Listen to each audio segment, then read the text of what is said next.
Buddies, so I have had the Domino 400 with me for a full day and I loved riding this machine on the highway. I did about 400 odd kilometers and now I have said enough great things about this motorcycle. So I thought let me put together a few points which are not so great or which could have been better on this beautiful motorcycle.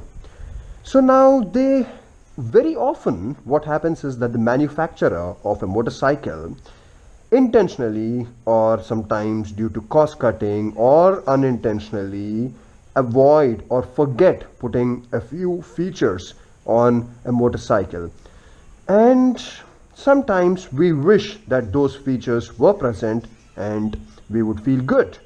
So let us talk about it. Point number one, the brake pads. Understand the braking system on this motorcycle is not an issue.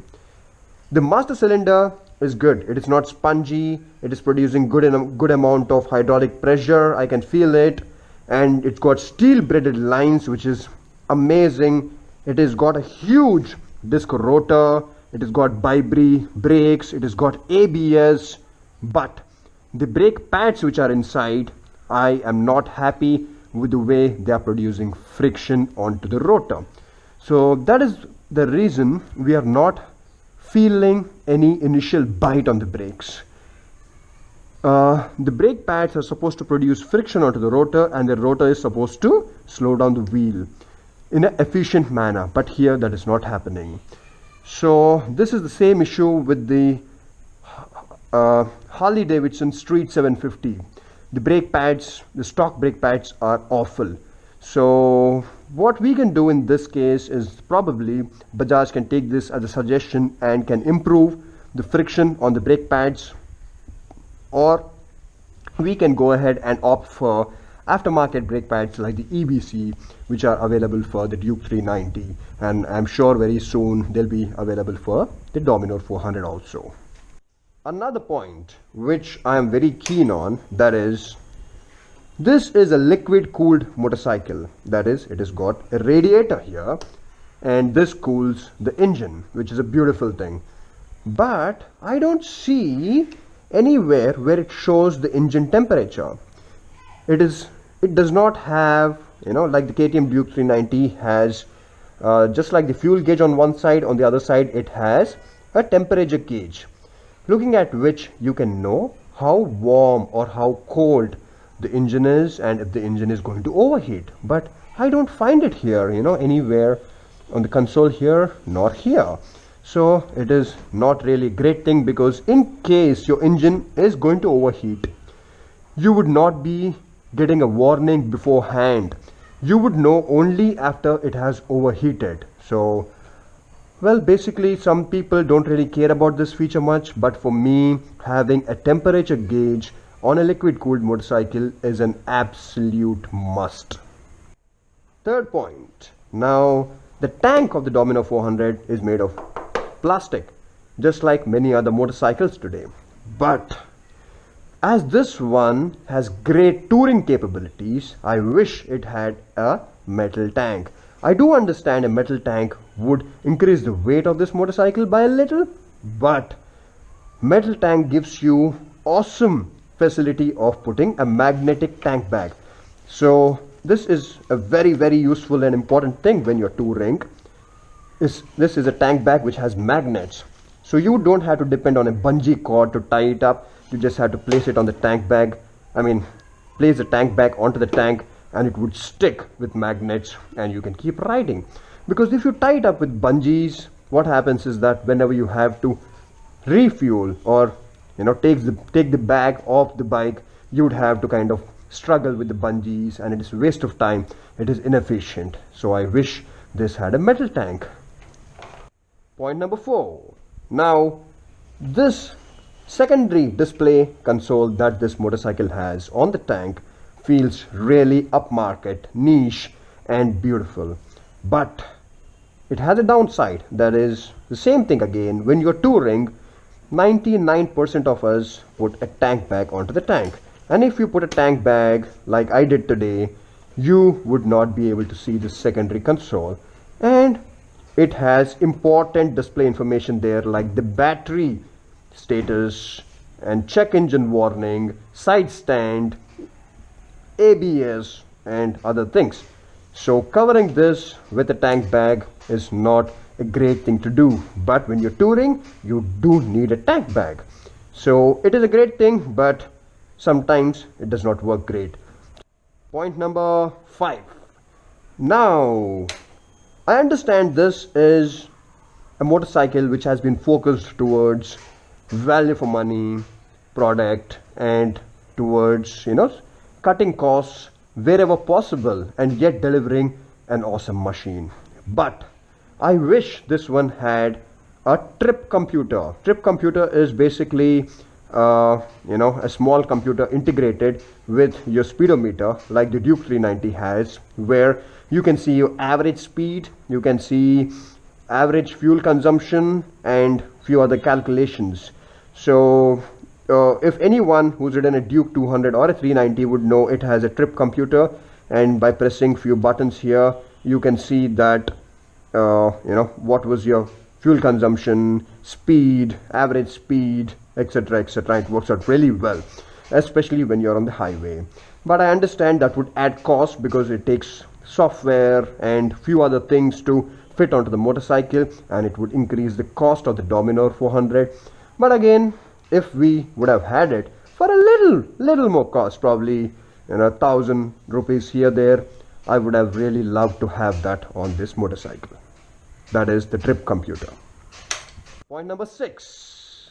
Now this is a beautiful motorcycle, looks awesome, but this is a tall motorcycle. The seat height is tall. I kind of don't remember the exact specifications of the millimeters from the ground, but I am 5 feet 10 inches in height, and if I have to hop onto this motorcycle and sit, then I realize that I can get my feet firm onto the ground, but in case someone who is about 5 feet 6 inches in height, they would be tiptoeing. So it is not a great thing, because this motorcycle also plays a great role as a daily commuter, and any motorcycle which plays a great role as a daily commuter should not have a tall seat height, because if you are commuting every day on this motorcycle, you would have to hop on and hop off 10 times in a day from this motorcycle. So if you are tiptoeing on this machine, then it would not be very comfortable. And we also know that if you're riding in urban traffic, you would have to take many U-turns, etc. And in that case, tiptoeing on a motorcycle doesn't feel great, because taking U-turns, you would have to kind of have your feet down on the ground at very low speeds. And also for touring purpose, when you fill up this motorcycle with a lot of bags, in that case, if you put a tail bag, then if the seat height is kind of on the higher side like this motorcycle has, then in that case swinging your leg over would be not easy for someone who is around 5 feet 6 inches in height. So I wish the seat height was not as tall as it is on the Dominar 400. Point number 7. Now the rear view mirrors here are nice, compact, kind of aligned with the handle here, not too tall, but there is a huge downside. When I was riding on the highway, I was not very happy with these rear view mirrors, because point number 1, they are very low, they are not tall enough. So because of that, my shoulder is kind of interfering here, and it's kind of difficult for me to see what is behind me. And also they are not out enough, I wish they were kind of a little on the more left, on the left side, and more onto the right on the right side. That way, I could see better. And I wish they were slightly bigger, and also the gap between the throttle here and the grip here and the rear view mirror is not so much. So in case you're a big guy, well built, who's probably got huge hands, and if you're wearing full gauntlet thick leather gloves, especially touring gloves, That way you would be filling up most of the space here, and this would be kind of claustrophobic, you know. It doesn't feel great. It is not a serious point when it comes to the gloves thing, but still it doesn't feel very comfortable. But it is a serious point when it comes to the rear view mirrors. I'm not very happy with the rear view mirrors. Probably you can put aftermarket rear view mirrors, but I think Bajaj should take this as a pointer and kind of re-engineer their rear view mirrors. Also, I wish this motorcycle had a gear shift indicator on the display console, because sometimes when we are cruising, we forget in which gear we are, and showing the number of the gear on the display console really helps. However, unfortunately, Bajaj chose not to have it on this motorcycle.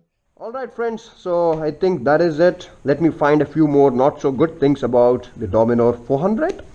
And remember, I love this motorcycle, but still there will always be that few things which we are not very happy about. So this is what I'm not very happy about on this machine. Do let me know your thoughts, and let us keep this graceful. Let us not hate each other and put hate comments, because we all are in the end biking brothers, right? So okay, I'm just walking around the motorcycle to see in case there's something more I can find.